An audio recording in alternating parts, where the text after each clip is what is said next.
I remember the way Sutcliffe smelled when I was a girl, turned earth and diesel and the particular sweetness of dairy cattle in the late afternoon. You grow up breathing something long enough and it stops being a smell and starts being a feeling low and familiar in the chest, like the first note of a song you can't quite name. Coming back always did something to me I couldn't explain to Stuart. He was city-born, city-schooled. He thought the frontier moons were quaint. He thought Sutcliffe Colony was quaint. He said it with affection, the way you'd call a barn cat charming, but it was still the word he reached for, and I never found a way to tell him that quaint was not the word for a place that had asked 63 years of hard labor from the people who built it. I hadn't been back in 4 years. My mother's call pulled me out of bed at 3:40 Colony Standard, patched through 3 relay stations on a 14-second lag. I could hear the lag. I could hear her breathing on the other side of it. What she said I will not repeat here because it doesn't matter what she said. What matters is the sound underneath it, the flat, stripped quality of a voice that has let go of something it was never supposed to put down.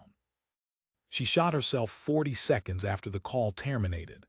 The round went through the soft tissue above her left ear. It did not kill her. Dr. Carr got to her in time, and she was on life support at the Sutcliffe Colonial Medical Station before the first shuttle rotation. I packed a bag. Stuart packed a bag. He was a surgeon. He said he could make himself useful. I think he was also curious the way doctors get curious, always looking for a puzzle with a clean solution. We caught the first available transit and neither of us spoke much on the approach, which was not unusual. Stuart had learned over 3 years together that I was not a woman who filled silence to be polite. The transit shuttle dropped us at Sutcliffe Colony's northern pad at late afternoon local time. The terraforming on this moon was partial and ongoing. The sky ran amber to rust at the horizon, where the atmospheric processors were still working through their long cycles, and the land between the colony perimeter and the northern ridgeline was flat and hard and brown, broken by the geometric rows of hydroponic tubes and the old earth farming plots my father had always insisted on keeping. He didn't trust tubes, he wanted soil. After 32 years on Sutcliffe, he trusted soil the way other men trusted sidearms. My father, Bob Russell, met us at the pad. He looked older than 4 years should have made him. He shook Stuart's hand and nodded at me and started walking. That was how Bob Russell expressed welcome. The colony was quiet in a way I didn't place at first. Sutcliffe ran about 900 souls. It had a central common, a commissary, a medical station, 2 fuel depots, and a row of workshops that doubled as bars after shift. There was always foot traffic at transit arrival time. There was always the noise of the agricultural machinery cycling through its evening routines, the low mechanical breath of a working colony. What I noticed, without knowing I was noticing it, was the way the traffic moved. Or didn't move. A man was standing in the center of the common lane, not walking anywhere, just standing with his back to us and his hands loose at his sides. 2 women outside the commissary were arguing in low, steady voices, the kind of argument that has moved past heat into something colder and more deliberate. A young man I recognized as Sean Morrow, who'd been 2 years behind me in the colony school, was sitting on a cargo container with a length of pipe across his knees. He watched us walk past without expression, not hostile, not friendly, just watching the way an animal watches something from across a field, gauging distance and angles before deciding whether to move. My father didn't comment on any of it. I said Stuart needs to check the medical station supply manifest. My father said that's fine. I said how are you? He said fine. I said how is Eddie? He said around. My brother Eddie was 28 and had never left Sutcliffe. I had always put this down to a lack of ambition, which was unkind. There were things about Eddie I understood only later, and by then there was nothing to be done with the understanding. I went to see my mother. She was in the second bed of the 4-bed ward and she looked smaller than I remembered, which is what they all look like when you haven't seen them in a while and you catch them horizontal and still. Dr. Carr was not there. The medic on duty, a woman named Holly, told me that Dr. Carr had left strict instructions and gone home early. I asked how my mother was. Holly said stable, and there was something strange in the way she said it, something clipped off, like she had started to say more and decided not to. I sat with my mother for an hour. My mother didn't move. The life support hissed and cycled. I held her hand, which was warm and slack, and I looked at the bandaging around her head, and I thought about the phone call, and I tried to find the shape of the thing that had made her reach for a weapon. The room was very clean. The kind of clean that gets maintained out of habit when the person doing the maintaining has been doing it long enough that it no longer requires thought. Dr. Carr's station, kept immaculate by 30 years of practice. I didn't find the shape of the thing, not that night. Stuart met me at my father's housing unit with a look on his face I knew.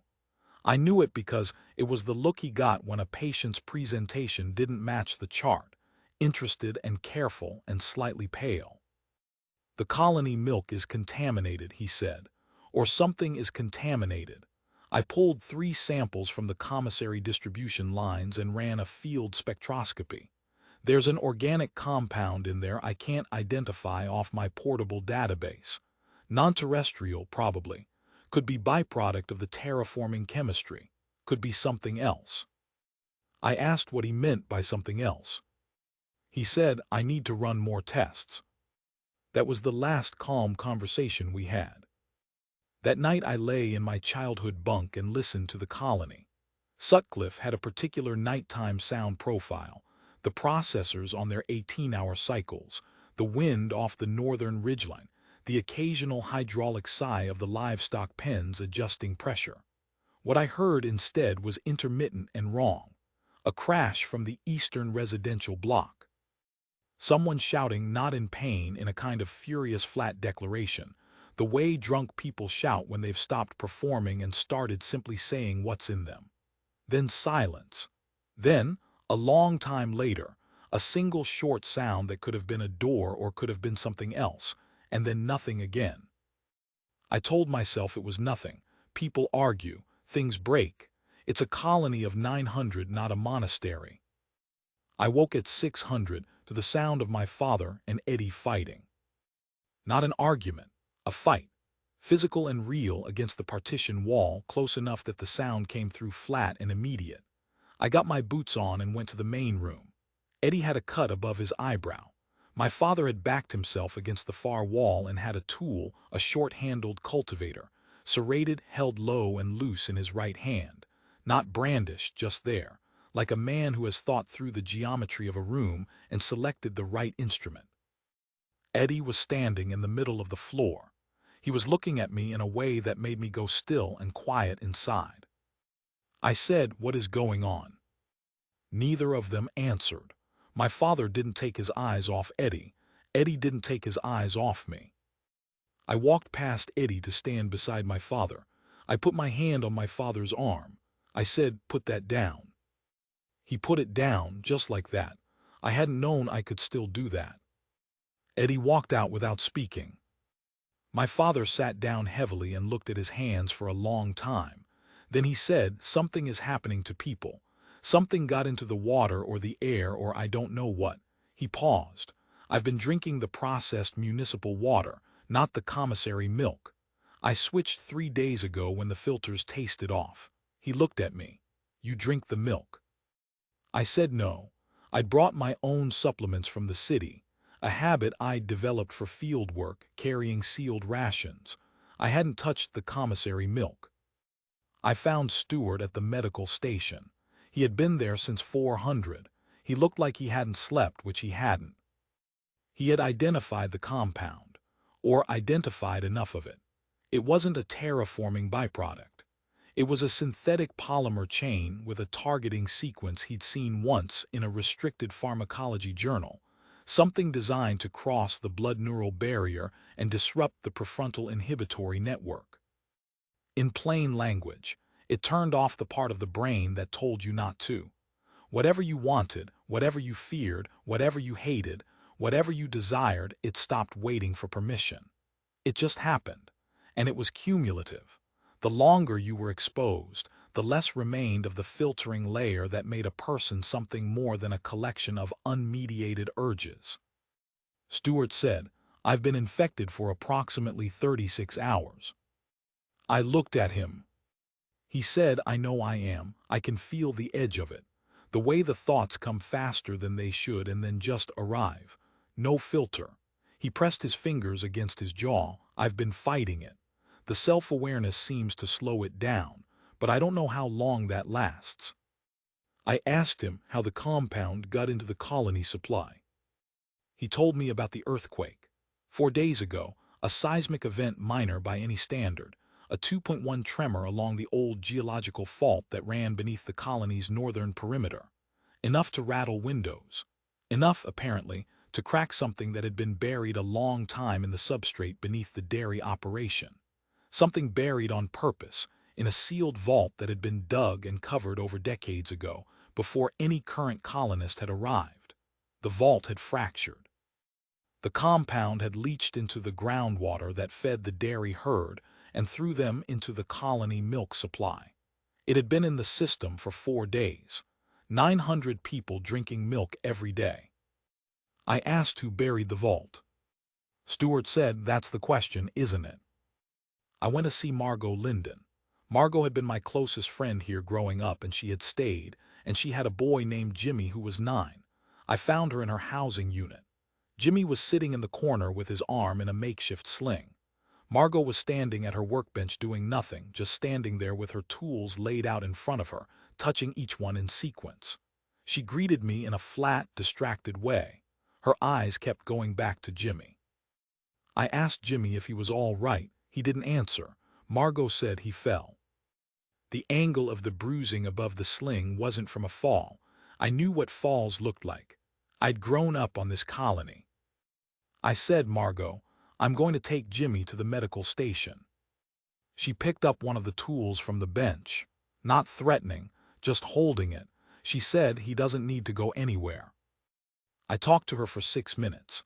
I kept my voice even and quiet, and I talked about nothing, about the old school, about the meteor shower we'd watched from the colony roof when we were 14, about the time her father's hydroponics rig went critical and flooded 3 residential rows, and nobody was angry because it was the funniest thing that had ever happened in a place where very little happened. I watched her face. The tool went back to the bench. Her eyes came back to me.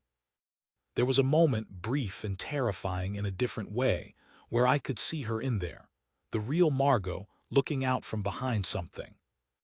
"Jimmy," she said quietly, "go with Jennifer." I walked him out. He didn't speak. His arm was fractured cleanly, the radius cracked 2 centimeters above the wrist.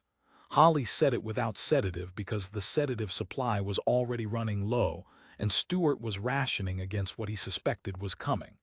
Jimmy sat through it without making a sound. 9 years old, and he already understood that there was nothing to be gained by showing the pain. I wondered how much of that he'd learned in the last 4 days, and whether that was the compound in his mother or simply the colony in him. Sutcliffe had never been gentle with its children. It had always given them more than they were supposed to carry that young. The colony had gone wrong by midday. I don't mean it fell apart all at once. I mean the parts that hold a community together, the small agreements, the deferences, the practiced courtesies that let 900 people live and work 60 meters from one another without killing each other. Those were going. Not absent yet. Going. You could still see the old colony underneath the new behavior, the way the shapes of buildings remain visible after a fire, the structure still there but no longer inhabitable.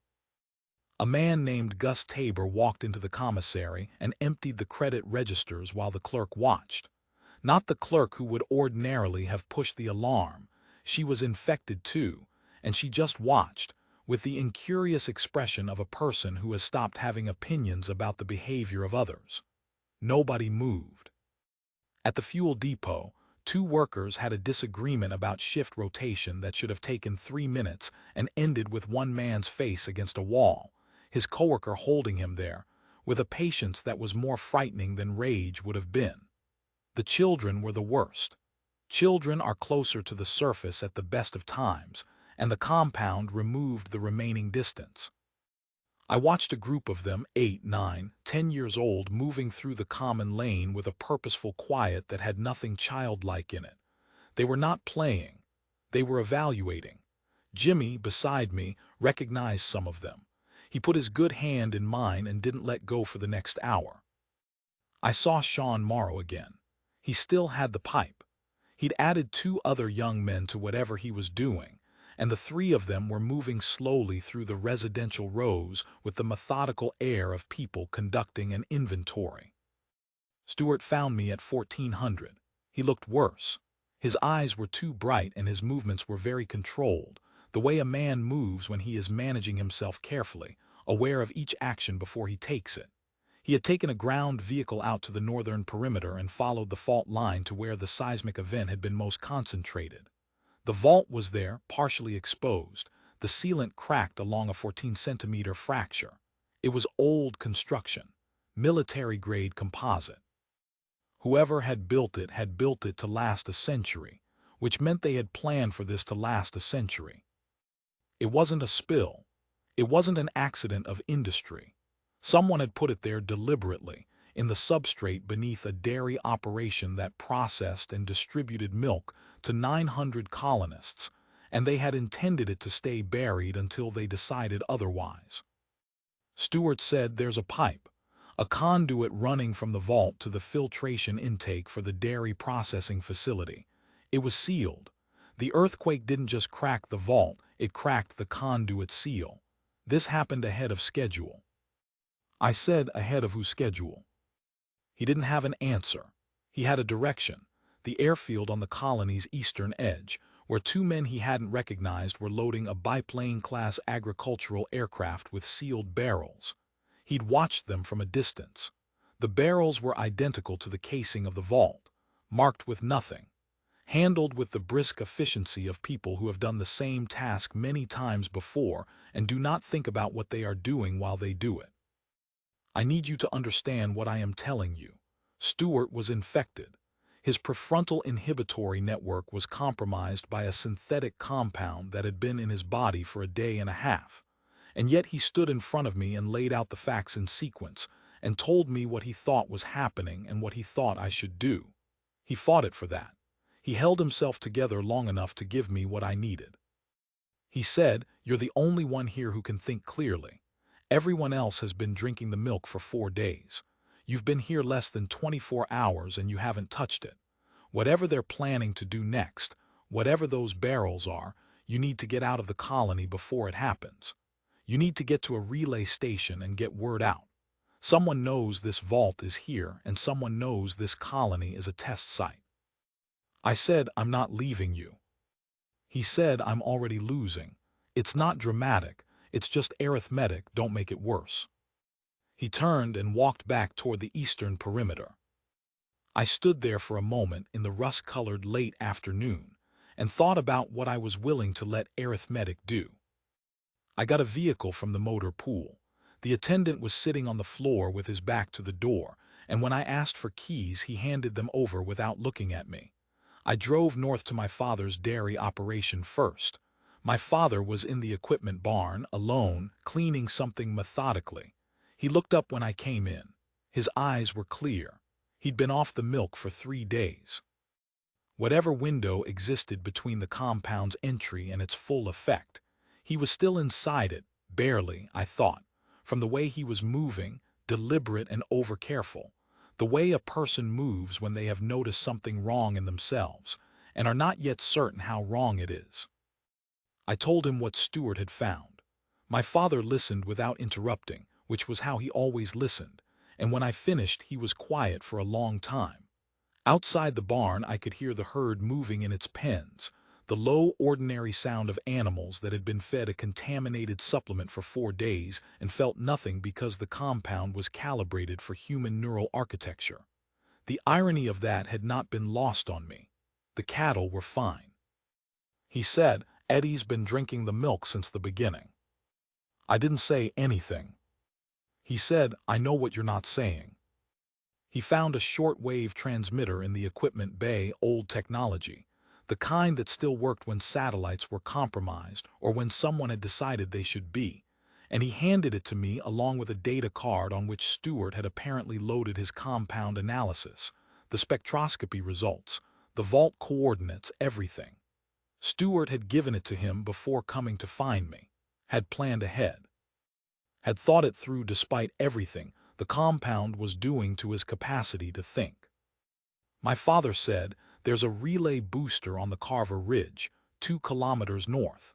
Get there, get out on the emergency band, and don't stop transmitting until someone answers. Then keep transmitting after they answer so there's no question about what's in the record." I said, "And then what?" He said, "Then it's out of our hands, which is the part I don't care for, but it's what we've got." I said, "Come with me." He looked at his hands. He said, "I'll be more useful here, keeping things from getting worse than they need to." He said it the way he said most things, without inflection, just the plain shape of a decision already made. I had argued with Bob Russell about choices exactly twice in my life, and both times the argument had run its full course and ended with him doing what he had said he would do from the beginning. I left him in the barn. I got as far as the northern colony gate before the vehicle bogged in a drainage cut that hadn't been there the previous day. The ground around the fault line had shifted, and the cut had opened in the night. I got out and looked at the undercarriage. The axle was down in clay and wasn't coming out without a winch. I was 2 kilometers from the ridge and the light was going.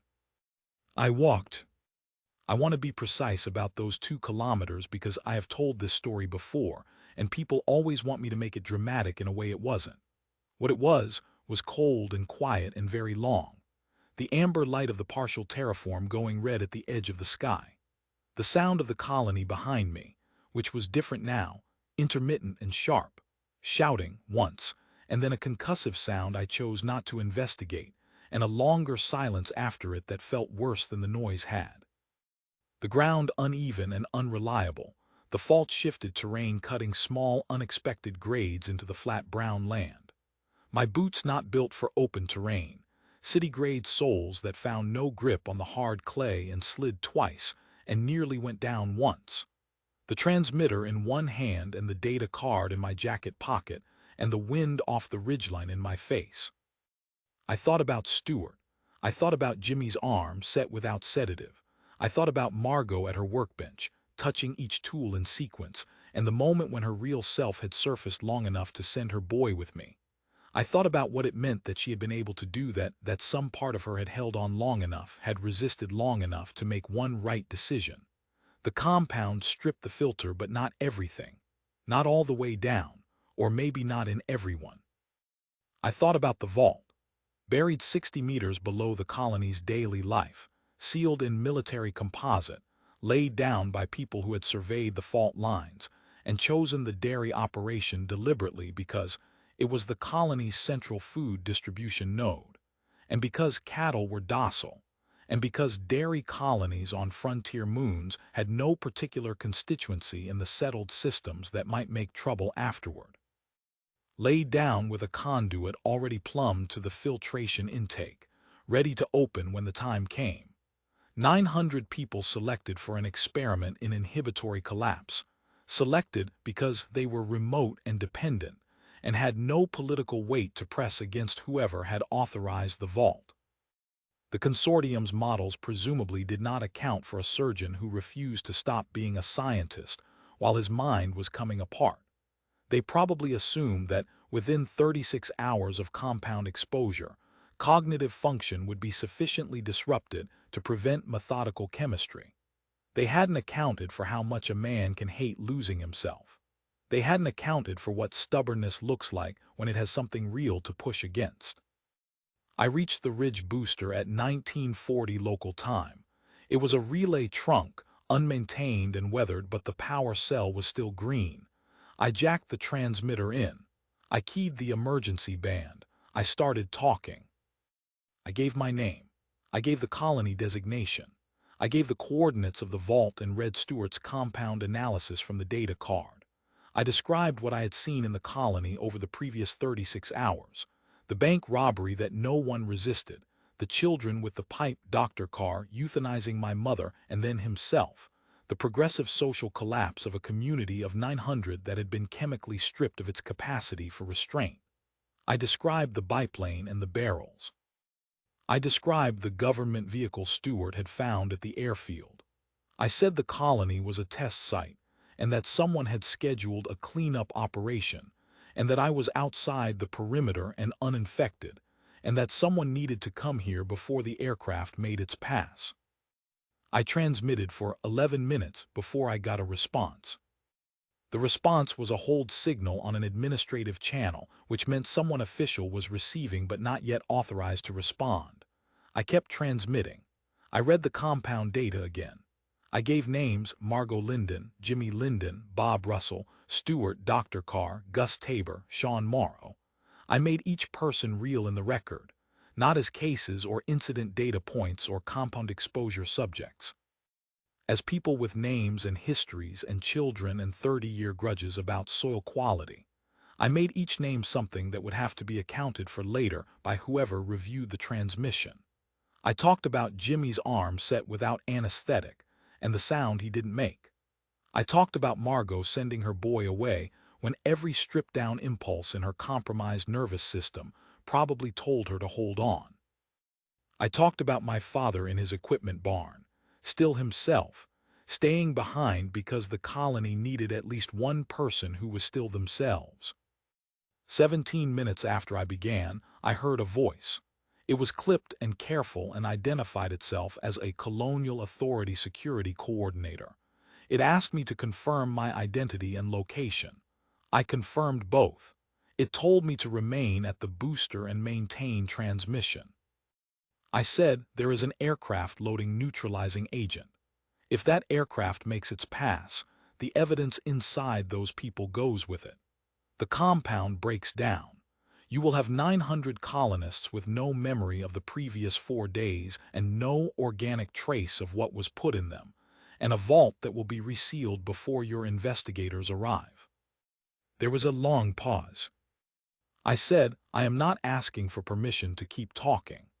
I have been talking for 19 minutes, and I will keep talking until my transmitter fails or someone in this system develops the elementary human decency to stop a government aircraft from erasing 900 people's last 4 days.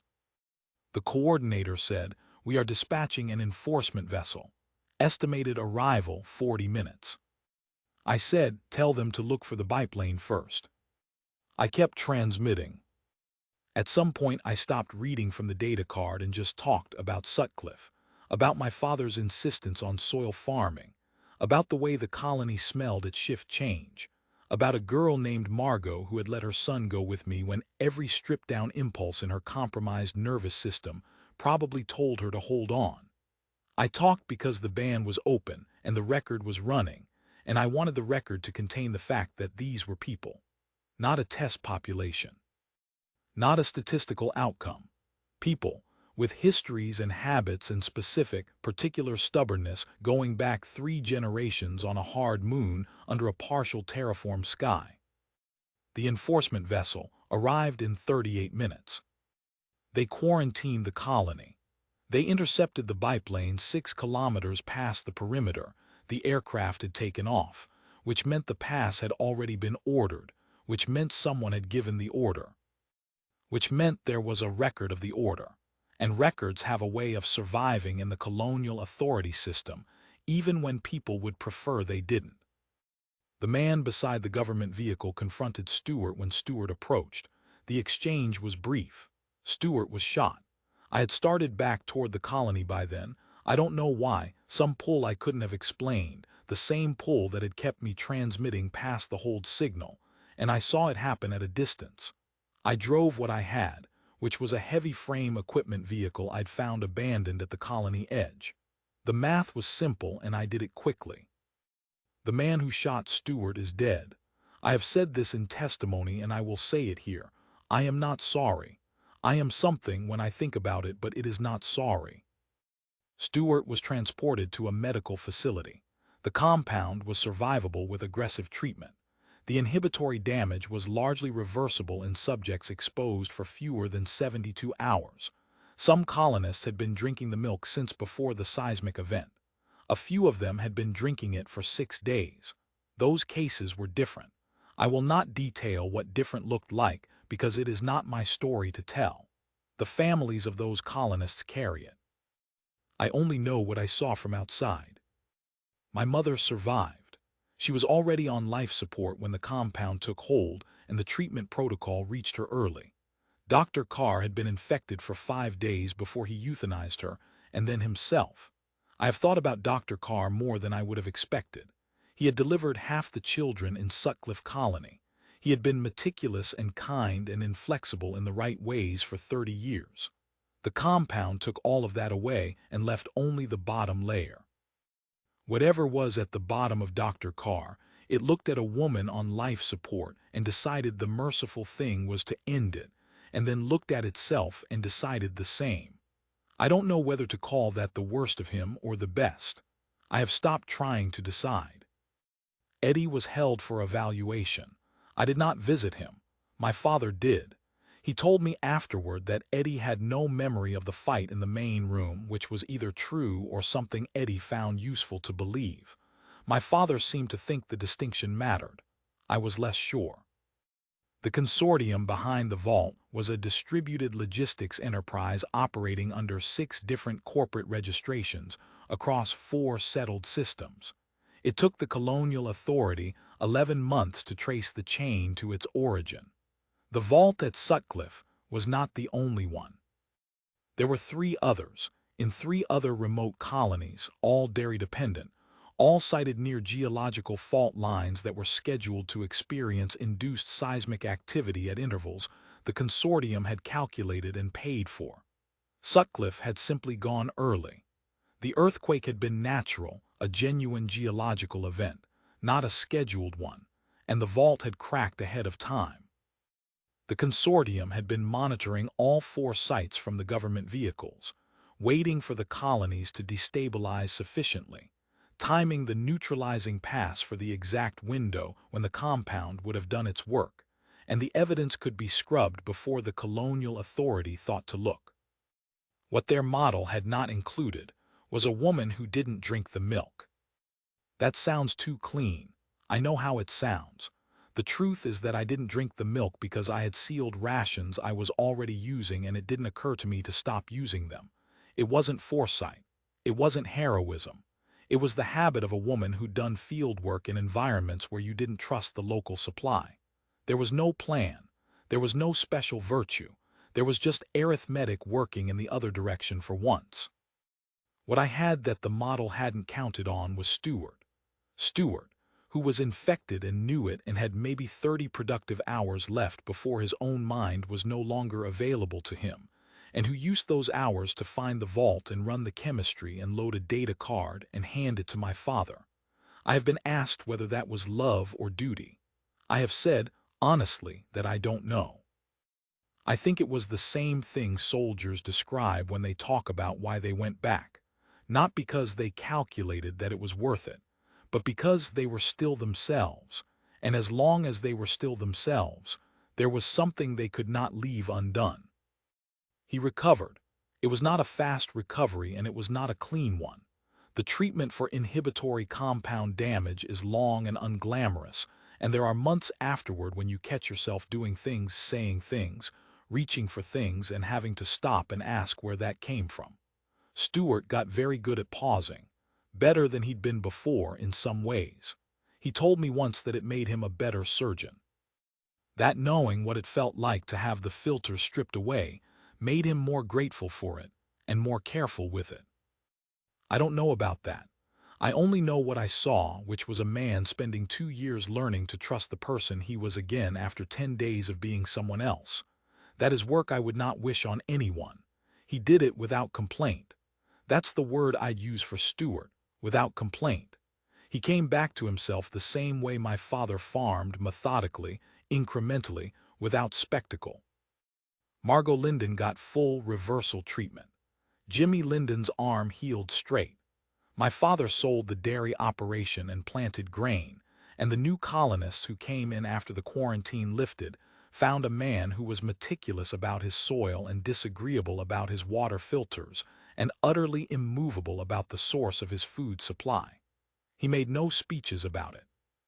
He just did it, and if anyone asked, he explained the relevant chemistry in flat, methodical sentences until they stopped asking. That is, I have come to think, the most human thing I know. Not the running or the radio transmission or the 11 months of legal testimony that followed. The most human thing I know is my father in his grain fields, on a partial terraform moon under a rust-colored sky, being meticulous, being careful, refusing to hand his trust to anyone who hadn't earned the specific, verifiable weight of it. The Consortium had built their model on the assumption that remote people on hard moons were tractable. They had forgotten, or never bothered to learn, that tractable and quiet are not the same thing, that the people who stay on difficult places stay because they have decided to stay, and that decision gets remade every year, and every year they are choosing it again. 900 people, most of them recovered. Most of them went back to their lives on Sutcliffe, which had been ordinary lives before and became ordinary again, the way ordinary tends to reassert itself once you give it enough time and leave it alone. The colony smells the same. I have been back twice since. The turned earth and the wind off the northern ridge and the long cycles of the atmospheric processors. The particular darkness before the processors reach the next stage, and the dawn chemistry shifts, and the sky bleeds out of rust into something closer to blue. My mother got well enough to leave the medical station. She doesn't always remember the phone call. I have decided that this is all right. The things we are when our filters are gone are not, I think, the true version of us. They are a version, real and biological and present, but not the whole. What my mother is when she is herself is a woman who spent 32 years on a difficult moon farming difficult soil and loved her children in the hard, indirect, inexpressive way that difficult places breed in difficult people. That is who she was. That is who she remained, when the compound had cleared and the treatment had done its work, and she opened her eyes in the ward and looked at me sitting beside her bed. She didn't say anything for a long time. Then she said, "You look tired." I said, "I'm all right." She said, "Did you eat?" I said, "Yes." She looked at the ceiling for a while. The processors cycled outside the window. Then she closed her eyes again and went back to sleep. I sat there until she was deeply under, and then I went outside and stood in the rust-colored light for a long time before I was ready to go anywhere else.